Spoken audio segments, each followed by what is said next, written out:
If you're training for mass with calisthenics, the two movements that you should be focusing on are pull-ups and dips. Now, if you can't do a single pull-up, the first exercise you should be focusing on is doing pull-ups with a resistance band, because this is going to basically build you the raw strength that a pull-up needs.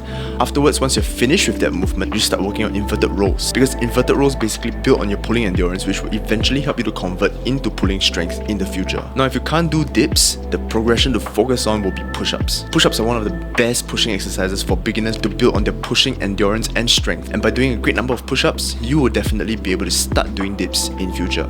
But the question is, how many push-ups should you aim to get? My recommendation is at least 100 push-ups in a span of 10 minutes.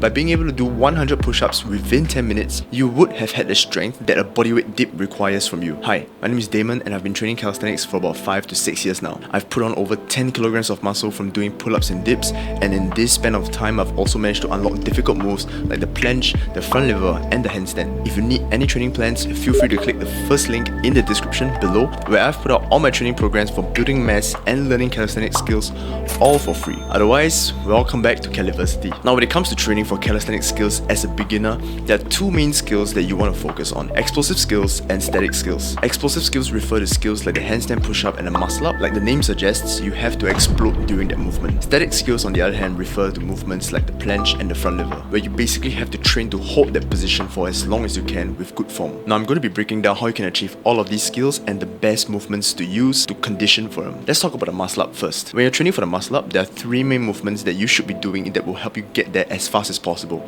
The first movement is going to be the muscle up with a resistance band. This is basically doing an assisted version of the muscle up, and it's both going to help you condition for the strength that the muscle up requires and the technique that the muscle up needs. The second movement that you should be doing is pull-ups with a hollow back. This is a version of pull-ups where you're basically carrying out repetitions with protracted scapulars. The reason why this works for the muscle up is because it follows the exact same trajectory and range of motion that the muscle up uses, and it's going to be one of your favorite exercises when it comes to conditioning for that movement alone. Now, the final exercise, which is also the most important exercise, is going to be the regular pull-ups. Now, the regular pull-ups build you basic strength and pulling endurance that a muscle up requires. Back when I was training for the muscle up, I used to spend up to 2 to 3 months just going downstairs to do pull-ups, and I would do anywhere between 50 to 65 pull-ups on a day, depending on how much energy I had. And doing these pull-ups really helped me to build the strength and endurance that I needed for my first ever muscle up, which I had unlocked 3 to 4 months later. Now, what about the handstand push-up? In order to start training for the handstand push-up, you need to be able to hold the handstand for at least 10 seconds. It took me about 1 year to learn the handstand push-up, but if you follow these tips, I guarantee that you'll be able to learn your first heaven. What the? But if you follow these tips, I guarantee that you'll be able to unlock your first ever handstand push-up in less than 6 months. My two favorite movements, if I had to train for the handstand push-up again, is going to be the chest to wall handstand push-up. Now, this movement is goated because it literally allows you to follow the exact same range of motion and trajectory of the freestanding handstand push-up. When I was training for my handstand push-up 4 years ago, I used to do 100 repetitions of chest to wall handstand push-ups within 30 minutes. And I think what this movement did was that it really built my shoulder strength and endurance that a freestanding handstand push-up required of me. So in a sense, it really escalated the amount of gains that I made, which is why it's my favorite exercise. Now, the second exercise that I'm going to be recommending to you is going to be the press to handstand. This movement basically requires you to get into the pike position, lower yourself all the way to the ground, lift your legs up before you start pushing yourself back up. Now, the reason why this movement is so effective when it comes to you learning the handstand push-up is because it literally conditions the most important aspect of the handstand push-up, which is the concentric motion of the handstand push-up, where you're required to push yourself upwards at the maximum contraction of the position. Now, let's talk about the juiciest bits: static holds. If you're training for static movements, you have to be really patient with them, because you basically have to condition yourself to hold that position for as long as possible. Now, let's talk about the most difficult static movement you can learn as a beginner and how you can get there as fast as possible: the planche hold. Now, because the planche hold utilizes a very small muscle group, the shoulders and the serratus anterior, you have to condition it for that movement for a much longer period of time as compared to the front lever, which I will be discussing on in the later part of this video. Now, it took me about 4 years to achieve the planche, but here's how you can achieve it in half the time as long as you put in the work. My 3 favorite movements for planche is going to be the advanced tuck planche hold, the tuck planche hold, and the planche lean. Now, when you're training for the planche hold, these 3 movements are going to be your best friends, because these are the easier progressions of planche that will condition your shoulders and your scapula's ability to hold the full planche for a longer period of time. When you're training for the planche hold, the key is to do these 3 movements to a great amount of volume. How I train for these movements myself is I would do anywhere between 10 and 20 sets of advanced tuck planche holds, and planche leans. This might seem like a lot of volume, but it will work greatly by helping me to achieve the full planche in just 3 months of training when I was still stuck at the straddle planche. The front lever is a much easier static skill to unlock than the planche because it uses a bigger muscle group, the back.